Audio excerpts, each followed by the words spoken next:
അപ്പോൾ once again welcome to Asha power. നമസ്കാരം Raneesh G, കുറേ ആയി.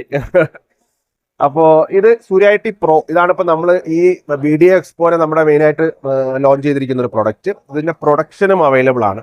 എന്ന് വെച്ച് കഴിഞ്ഞാൽ നിങ്ങൾക്ക് മൺഡേ മുതൽ ഇത് ഓർഡർ എടുക്കാം. റിക്വയർമെന്റിന് അനുസരിച്ച് കമ്പനിയിൽ നമുക്ക് ഓർഡർ ചെയ്യാൻ പറ്റും. ഇതിനകത്ത് മെയിനായിട്ട് നമ്മൾ കൊണ്ടുവന്നിരിക്കുന്നത് ഇന്റലിജന്റ് കറന്റ് കൺട്രോൾ ഫീച്ചർ എന്ന് പറഞ്ഞ ഒരു ഫീച്ചറാണ്. ഇതിലിപ്പോൾ ഇത് നമ്മളെ ആശാ പവറിന്റെ തന്നെ 24 വോൾട്ടിന്റെ നോർമൽ ഇൻവെർട്ടർ ആണ്. അപ്പോൾ അതിന്റെ നെഗറ്റീവ് ടെർമിനൽ നമ്മൾ ഇതിലേക്കാണ് കൊടുത്തിരിക്കുന്നത്. സോ അത് എന്തിനാന്ന് വെച്ച് കഴിഞ്ഞാൽ നമുക്ക് എത്ര ആംബിയർ ബാറ്ററിയിലോട്ട് പോകണം. ഇത് ലിഥിയം ബാറ്ററി 24 വോൾട്ടിന്റെ ലിഥിയം ബാറ്ററി കണക്ട് ചെയ്തിട്ടുള്ളത് നമ്മൾ. അപ്പോൾ അതിലേക്ക് എത്ര ആംബിയർ പോകണം എന്നുള്ളത് നമുക്ക് ഈ MPPT കൺട്രോൾ ചെയ്യാൻ പറ്റും.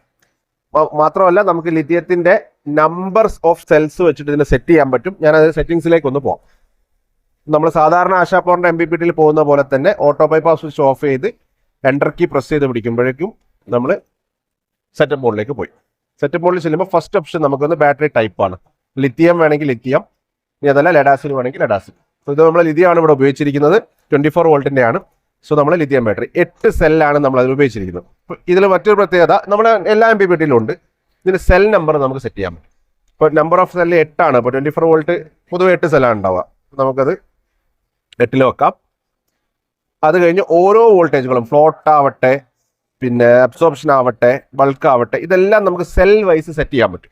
അപ്പോൾ നമുക്ക് ഓട്ടോമാറ്റിക് ആയിട്ട് സിസ്റ്റം ഡിറ്റക്ട് ചെയ്തോളും. ഇപ്പോൾ 8 സെല്ലാണെങ്കിൽ 8 ഇൻറ്റു ഈ വാല്യൂ വോൾട്ടേജിലേക്ക് അത് സെറ്റ് ആവും. അതുകൊണ്ട് ഇക്വലൈസേഷൻ പിന്നെ നമുക്ക് അത്രയും ഇമ്പോർട്ടൻ്റ് അല്ല, പക്ഷെ അതും റെക്കമെൻഡ് ചെയ്യാം. പ്രോപ്പർ ആയിട്ടാണെങ്കിൽ ഇക്വലൈസേഷനും ഈ വാല്യൂ വെച്ചിട്ടാണെങ്കിൽ ബാറ്ററി പ്രോപ്പർ ആയിട്ട് ചാർജ് ആവുന്നതാണ്. അപ്പം ഇനി ഇക്വലൈസേഷൻ വേണ്ട എന്നുണ്ടെങ്കിൽ നമുക്ക് എന്ത് ചെയ്യാം, നമ്പർ ഓഫ് ഡേയ്സ് 0 ആക്കി കൊടുത്തു കഴിഞ്ഞാൽ ഇക്വലൈസേഷൻ ആക്റ്റീവ് ആവില്ല. ബാക്കിയുള്ള പാരാമീറ്റേഴ്സ് മാത്രമേ എടുക്കുകയുള്ളൂ. ഇത് വേണമെങ്കിൽ ഇതിനകത്ത് നമുക്ക് BMS അത് ചെയ്താലും BMSന്റെ ലിമിറ്റിന്റെ താഴെയുള്ള കളികളെല്ലാം നമ്മളെ MPPT കളിക്കും. നമ്മൾ ഓൾറെഡി ഇപ്പോൾ BMS 3.6 ആണ് കട്ട് വെക്കുന്നതെങ്കിൽ 100% റസ്റ്റിംഗിലാണ് അത് വരുന്നത്. ഇപ്പോൾ 100% ആവും നമ്മളൊരു 3.45 44 ഒക്കെ എത്തുമ്പോഴേക്ക് തന്നെ നമുക്ക് അത് ഇതിലേക്ക് സെറ്റ് ചെയ്യാൻ പറ്റും. പിന്നെ ഗ്രിഡിൽ നിന്ന് സോളാറിലേക്കുള്ള വോൾട്ടേജ്, സോളാറിൽ നിന്ന് ഗ്രിഡിലേക്കുള്ള വോൾട്ടേജ്, പിന്നെ ഇതാണ് ഇപ്പം നമ്മൾ ഈ കറന്റ് കൺട്രോൾ ഫീച്ചറിന്റെ സെറ്റിംഗ്സ്. BMax ആംബിയർ എന്ന് പറഞ്ഞാൽ ബാറ്ററി മാക്സിമം ആംബിയർ ടു ബാറ്ററിയിലേക്ക് പോകുന്ന ആംബിയർ നമുക്ക് ഇതിനകത്ത് കൺട്രോൾ ചെയ്യാം. നമ്മളിത് 40 കൊടുത്തിരിക്കുന്നത്. നമുക്ക് വേണമെങ്കിൽ 20 25 വെച്ചാൽ ഇപ്പോൾ മുകളിൽ നിന്ന് സോളാർ പാനലിൽ നമുക്കൊരു 80 ആംബിയർ വന്നാലും ലോഡ് ഇല്ലാത്ത കണ്ടീഷനിൽ ബാറ്ററിയിലേക്ക് നമ്മൾ എത്രയാണോ ഇതിൽ സെറ്റ് ചെയ്യുന്നത് അത്രയും ആംബിയർ പോകും. സോ ബാറ്ററി ടോട്ടലി സേവ് ആവും. ഓൾറെഡി നമ്മുടെ എക്സിസ്റ്റിംഗ് MPPT കൺട്രോളേഴ്സിലൊക്കെ നമ്മൾ ഇനീഷ്യൽ ലിമിറ്റഡ് ആംബിയർ ചാർജിങ് വഴിയിട്ട് അതിനെ കൺട്രോൾ ചെയ്യുന്നുണ്ട്. പക്ഷേ ഇത് കുറച്ചുകൂടി അഡ്വാൻസ്ഡ് ആയിട്ട് നമുക്ക് കൺട്രോൾ ചെയ്യാൻ പറ്റും. ലൈഫ് കൂടും. ലൈഫ് മറ്റേതിനകത്തും പ്രോബ്ലംസ് ഇല്ല. അത് ആക്ടിവേറ്റ് ചെയ്തിടുക എന്നുള്ളതേ ഉള്ളൂ. ഇനീഷ്യൽ ലിമിറ്റഡ് ആംബിയർ ചാർജിങ് എന്ന് പറഞ്ഞ ഫംഗ്ഷൻ നമ്മൾ പ്രോപ്പർ ആയിട്ട് ആക്ടിവേറ്റ് ചെയ്തിട്ട് അതിൽ നമ്പർ 3 എന്ന് പറഞ്ഞ ഓപ്ഷൻ ഉണ്ട്. അത് സെറ്റ് ചെയ്ത് കഴിഞ്ഞാൽ അതിനും ബാറ്ററിക്ക് ഒരു കുഴപ്പമില്ല. കാര്യം 7 വർഷമായിട്ട് നമ്മൾ MPPT ഉപയോഗിക്കുന്ന ആൾക്കാരുണ്ട്.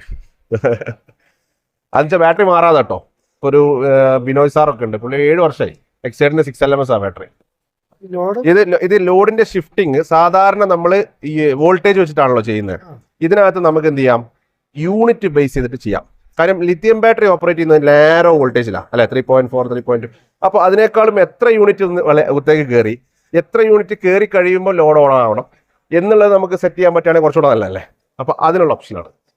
അപ്പോൾ ഒന്നുകൂടെ നമ്മൾ അതിലേക്ക് വരികയാണെങ്കിൽ ഇത് നമ്മൾ റീസെറ്റ് ആയിപ്പോൾ ലിഥിയം 8S PVVOC 165 ആണ് നമ്മൾ 24 വോൾട്ടിൽ കൊടുത്തിട്ടുള്ളത്.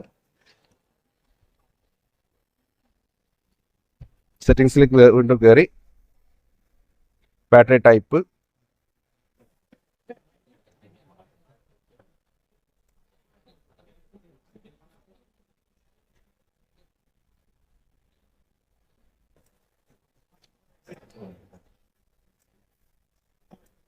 ബാറ്ററി മാക്സിമം ആംബിയർ നമ്മൾ പറഞ്ഞു. പിന്നെ ഷിഫ്റ്റിംഗ് വോൾട്ടേജ് ഇപ്പം ഞാൻ 10 യൂണിറ്റ് വെച്ചിരിക്കുന്നത് എന്താണെന്ന് വെച്ചാൽ 10 യൂണിറ്റ് ഇതിലേക്ക് വന്നാൽ ബാറ്ററിയിലേക്ക് വന്നാൽ ലോഡ് ഷിഫ്റ്റ് ആവും. പക്ഷേ ഈ 10 യൂണിറ്റ് 24 വോൾട്ട് ആകുമ്പോൾ വരില്ലല്ലോ. അപ്പോൾ വോൾട്ടേജിനെ എടുക്കും. Grid to solar voltage depend ചെയ്തിരിക്കും. ഇനി ഇത് നമ്മൾ ഇതിലേക്കാണ് നമ്മൾ ഫോക്കസ് ചെയ്യുന്നതെങ്കിൽ ഇതിപ്പോൾ 2 യൂണിറ്റ് നമ്മൾ വെച്ച് കഴിഞ്ഞാൽ 2 യൂണിറ്റ് ആവുന്ന സമയത്ത് സോളാറിലേക്ക് ഷിഫ്റ്റ് ആവും. പിന്നെ ബാക്കിയുള്ള സെറ്റിംഗ്സ് ഒക്കെ നമ്മൾ ഓൾറെഡി കണ്ടിട്ടുള്ള ബാറ്ററി അയച്ച് കാര്യങ്ങളെല്ലാം. ലോഡ് ഷെയറിംഗ് കൊടുക്കുന്നുള്ള ബെനിഫിറ്റ് ബാറ്ററി ലൈഫ് തന്നെ. ബാറ്ററി ലൈഫും അതിന്റെ പ്രോപ്പർ ചാർജിങ്ങും തന്നെയാണ്.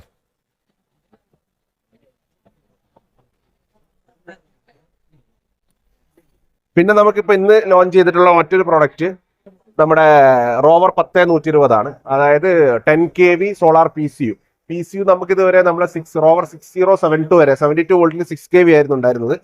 ഇന്ന് നമ്മളത് റോവർ 10120 നമുക്കൊന്ന് ജസ്റ്റ് കാണാം. ഇത് പ്യൂർ IGBT മെഷീനാണ്. അപ്പോൾ ഇതിനകത്ത് ഇപ്പൊ നമ്മളിവിടെ ഡിസ്പ്ലേ ചെയ്തിട്ടുള്ളത് റോവർ 1096 എന്ന് പറഞ്ഞ മോഡലാണ്. ഫസ്റ്റിലെ റോവർ 10 റെപ്രസെന്റ് ചെയ്യുന്നത് ലോ ടേക്കിംഗ് കപ്പാസിറ്റിയാണ്. 10 kV ആണ് മെഷീൻ. ഇതിനകത്ത് 0.8 പവർ ഫാക്ടർ തന്നെയാണ്. അതായത് 8000 വാട്ട് വരെ നമുക്ക് ഇതിനകത്ത് ലോഡ് ചെയ്യാൻ പറ്റും. അതിപ്പോൾ കണക്ട് ചെയ്തിരിക്കുന്നത് നമ്മുടെ തന്നെ ഒരു ലിഥിയം ബാറ്ററിയിലാണ്. ആക്ച്വലി നമുക്ക് ലിഥിയം ബാറ്ററി മാനുഫാക്ചറിങ് ഇല്ല, പക്ഷേ ഞങ്ങൾ നമ്മുടെ മെഷീനിലെ ടെസ്റ്റിങ്ങിനും കാര്യത്തിനും വേണ്ടി അസംബിൾ ചെയ്തിരിക്കുന്ന യൂണിറ്റ് ആണിത്.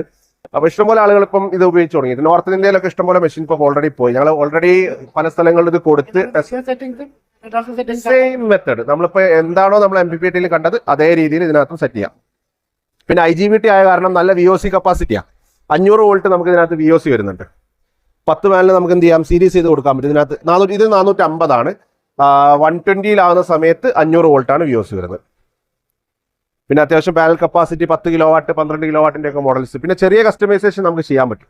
കസ്റ്റമർക്ക് ഒരു ചെറിയ പർട്ടിക്കുലർ റിക്വയർമെന്റ് ഉണ്ട്, VOC കുറച്ചും കൂടുതൽ വേണം എങ്കിൽ നമുക്കത് അവിടെ ഓർഡർ ഇടുന്ന സമയത്ത് ചെയ്താൽ പറഞ്ഞാൽ മതി. കുറച്ച് പ്രൊഡക്റ്റുകളും കൂടെ വരുന്നുണ്ട്. അത് RE എക്സ്പോന് ഡൽഹിയിൽ വെച്ചിട്ടായിരിക്കും അതിന്റെ ലോഞ്ചിങ്.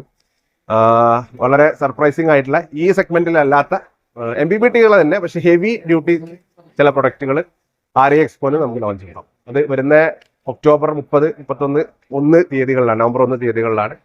അപ്പോൾ അങ്ങോട്ടും വെൽക്കം എല്ലാവർക്കും.